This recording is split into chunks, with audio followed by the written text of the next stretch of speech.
Hello friends, welcome back to my channel learn will सीखो दिल से। फ्रेंड्स, हम आपको टेंस पढ़ा रहे हैं, जहाँ की अभी तक हमने आपको उनके पार्ट्स बताए थे और उनको आप कैसे पहचानेंगे, पहचान करना हमने बताया हुआ था।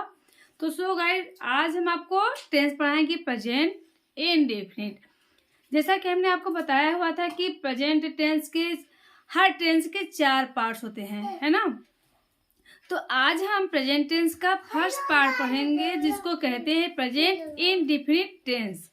क्या पढ़ेंगे? Present indefinite tense.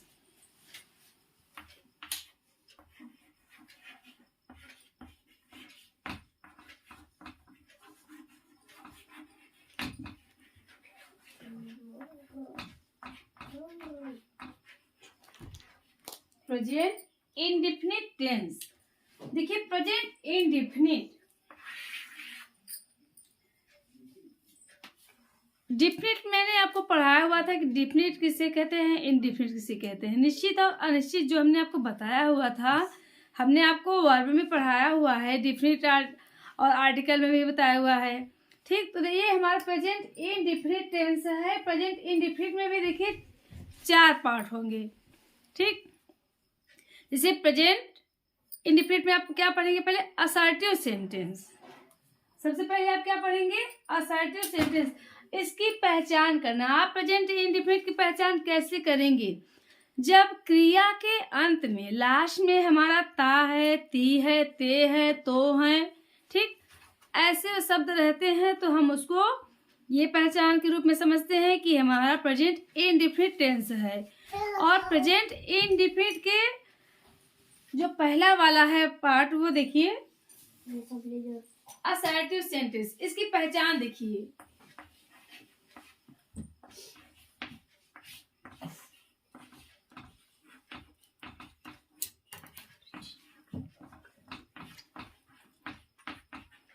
ता है, ती है, तो है, ठीक।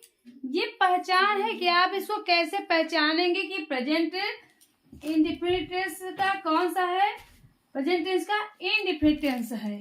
ठीक, इंडेफिनिट की पहचान क्या होती है? क्रिया के अंत में हमेशा ता है, ती है, तो है, ते है आदि शब्द रहते हैं। और इसमें रूल क्या होता है? ठीक, पहले देखिए रूल। अब हम इसका रोल बताएंगे कि इनमें हम कैसे इसका ट्रांसलेशन करते हैं। देखिए, अभी हमने आपको ये बताया हुआ था कि आप ग्रामर पढ़ते हैं, लेकिन हमारा जो टेंस होता है वो कब स्टार्ट होता है? जबकि हम पार्ट्स ऑफ स्पीच सब पढ़ लेते हैं, तब। हमने आपको बताया हुआ था कि पहले मैं आपको पूरा पार्ट्स ऑफ स्पीच बताऊंगी, तो वो मैंने आपको बता दिया है और वो हमारा कंप्लीट भी हो चुका था। अगर जिन्होंने हमारे वीडियो को नहीं देखा होगा तो वो देख सकते हैं कि हमने पार्ट्स ऑफ स्पीच को डिटेल से पढ़ाया हुआ है। तो अब देखिए, हमने आपको सिंगुलर प्लूरल पढ़ाया हुआ था, नंबर्स। अब आप उस नंबर का यूज यहाँ पे आज करने वाले हैं। देखिए, वर्ब। वर्ब में यहाँ क्या होता है? सब्जेक्ट आता है हमारा, ठीक, कि वर्ब आता है हमारा, और वर्ब का फर्स्ट फॉर्म यहाँ पे यूज होता है, ठीक। और उसमें क्या होता है? एस या एस का हम यूज करते हैं। उसके बाद हमारा आता है ऑब्जेक्ट, ठीक। उसके बाद हमारा आता है प्लस अदर। सब्जेक्ट आता है, वर्ब का फर्स्ट फॉर्म आएगा और वर्ब में एस या ईएस लगेगा। उसके बाद हमारा ऑब्जेक्ट आता है प्लस अदर आता है। अब हमने आपको ये बताया हुआ था कि एस कहाँ पे लगता है और ईएस कहाँ पे लगता है। तो जब अगर आपने मेरा वीडियो देखा है, आपने पढ़ा होगा कहीं से भी कि जब हमारा सिंगुलर सब्जेक्ट, जानते हैं आप कि ट्रांसलेशन जब करेंगे हम, तो सिंगुलर सब्जेक्ट में हमारा एस लगता है और ईएस लगता है, और प्लूरल सब्जेक्ट में वर्ब में एस या ईएस नहीं लगता है। जैसे सिंगुलर सब्जेक्ट हमारे कौन से होते हैं, ये भी मैंने आपको पिछली वीडियो में बताया हुआ है। ही, सी, इट, या किसी का नाम हो जो कि सिंगुलर हो। जैसे अब हमारा कोई एनिमल्स होगा, कोई बर्ड्स होगा, तो अगर वो सिंगल है तो हमारा उसको हम वहाँ पे हम एस यूज करते हैं या फिर ई एस। अब एस कहाँ पर यूज होता है और ई एस कहाँ पर यूज होता है ये भी मैंने आपको बताया हुआ है कि जब लास्ट में सी एच आता है, एस एच आता है, ओ आता है ना, और एक्स आता है, जेड आता है, एस आएगा, double S, S S, C H, अभी मैंने आपको बताया। इन सब चीजों के जब ये सब वर्ड हमारे आते हैं तब वहां पे हम ई एस ऐड करते हैं, बाकी के साथ हम एस ऐड करते हैं।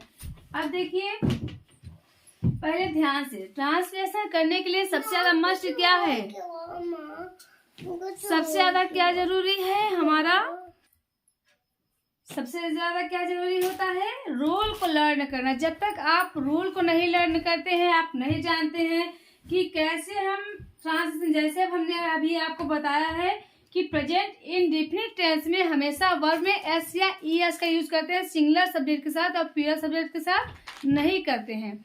और ये प्रेजेंट इंडेफिनिट टेंस का असर्टिव सेंटेंस है। ठीक, हमने आपको बताया, सेंटेंस पढ़ाया हुआ था, तो सेंटेंस में मैंने आपको बताया हुआ था कि असर्टिव सेंटेंस के दो पार्ट्स होते हैं, अफर्मेटिव एंड नेगेटिव, दो पार्ट्स होते हैं। तो ये हम आप अफर्मेटिव पढ़ा रहे हैं अभी इसका। तो अभी आप देखेंगे कि अब प्रेजेंट इंडेफिनिट टेंस में असर्टिव सेंटेंस होगा, फिर उसके बाद नेगेटिव सेंटेंस उसमें आता है, अफर्मेटिव, नेगेटिव, उसके बाद इंट्रोगेटिव सेंटेंस। ठीक, क्वेश्चन वर्ड आप जानते हैं कि इंट्रोगेटिव सेंटेंस में भी दो होते हैं, एक वो होता है जो कि हेल्पिंग वर्ब से स्टार्ट होता है और दूसरा जो कि क्वेश्चन वर्ड से स्टार्ट होता है। अभी हम आपको बताते हैं और आगे आप देखते रहिएगा, आपको पूरी जानकारी हम देंगे। अभी देखिए यहाँ तक आपको समझ में आ गया हो तो हम आगे बढ़ रहे हैं। अब ये देखिए क्रिया के अंत में ता है ती आपको पता चल गया, आपको रोल भी बता दिया गया है। अब आप ट्रांसलेशन कैसे करेंगे ये देखिए।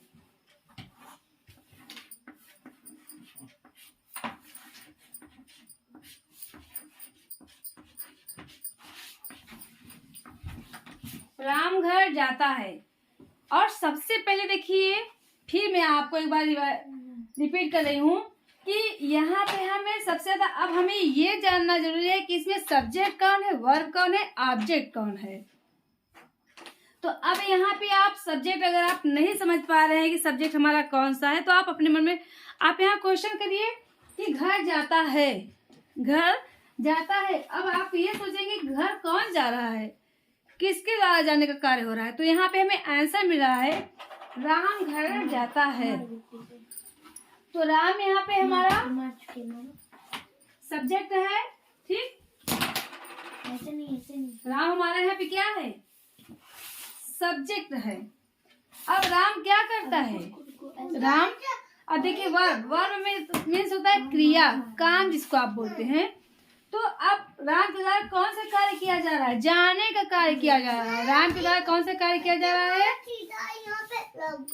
डोंट साउट, राम के द्वारा कौन सा कार्य किया जा रहा है, जाने का।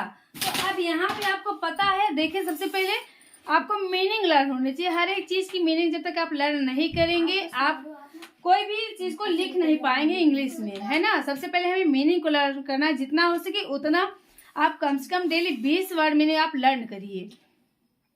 ये अच्छा होगा आपके लिए, अगर आप मीनिंग ज्यादा से ज्यादा लर्न करेंगे तो आपके लिए ही बेनिफिट है वो। तो अब यहाँ पे जाता, अब आपको ये पता जाना किस, इसकी मीनिंग क्या होती है इंग्लिश में, गो। अब ये हमारा क्या है, वर्ब है। ठीक, अब राम जाता है, कहाँ जाता है। अब आपको पता चल गया कि राम जाने का काम कर रहा है, लेकिन राम जा कहाँ रहा है, ऑब्जेक्ट भी आपको पता होना चाहिए।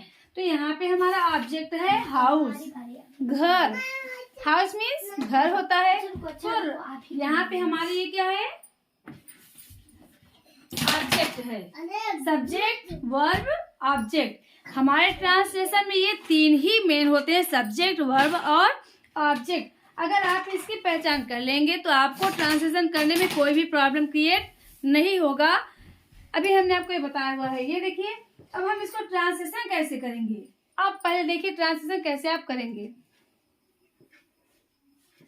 अब यहाँ पे हम राम हमारा सब्जेक्ट है, पहले हमारा राम आएगा, ठीक। अब वर्ब है हमारा गो। अब ये देखिए यहाँ पे ओ आया है ना, तो यहाँ पे हम ई एस ऐड करेंगे। गो मीन जाना होता है, लेकिन यहाँ पे हम गोज करेंगे और यहाँ वर्ब में हम क्या ऐड करेंगे, ई एस, गोज। अब देखिए प्रीपोजिशन भी यहाँ पर यूज होगा। हमने आपको बताया हुआ था कि जब आप ट्रांसलेशन पढ़ेंगे तब उसमें आप पार्ट्स आप स्पीच भी पढ़ेंगे, वो टोटल उसमें इंक्लूड है ना। ट्रांसलेशन करते वक्त हम सारे पार्ट्स ऑफ स्पीच का यूज करेंगे।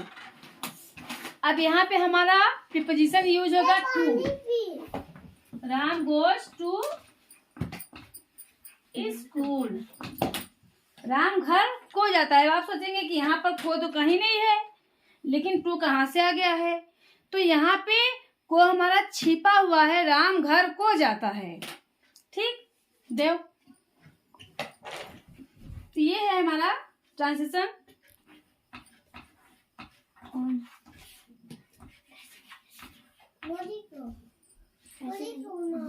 को बना रहे हैं ये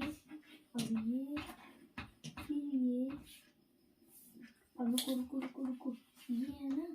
अब देखिए सीता खाना पकाती है, ठीक, तो सीता हमारा सब्जेक्ट है। सीता, अब काय मीन्स पकाना। अब यहाँ सीता कौन सा काम कर रही है, पकाने का काम कर रही है, तो यहाँ पे हमारा कुक है। कुक मीन्स होता है पकाना। अब चूंकि यहाँ पे के है हमारा, यहाँ पे वर्ब में ऐसा एस लगने वाला है, तो यहाँ पे हम एस ऐड करेंगे। हमने आपको बताया था एस कहाँ पे यूज होगा, उसका एक लिमिट है, लेकिन एस ये देखिए एस आपको लिमिट तक यूज करना है। एस में, डबल एस में, सी एच में, एस एच में, ओ में, एक्स में, जेड, अगर लास्ट में ये सब आते हैं तब। उसके बाद हम ऐसे ऐड करते हैं कुक्स। अब सीता क्या पकाती है, खाना पकाती है। कुक्स अभी गिराना बनाने दो, फिर आप मारना। फूल। राधा खाना पकाती है। अब अभी बनाने दो, पहले बना देंगे।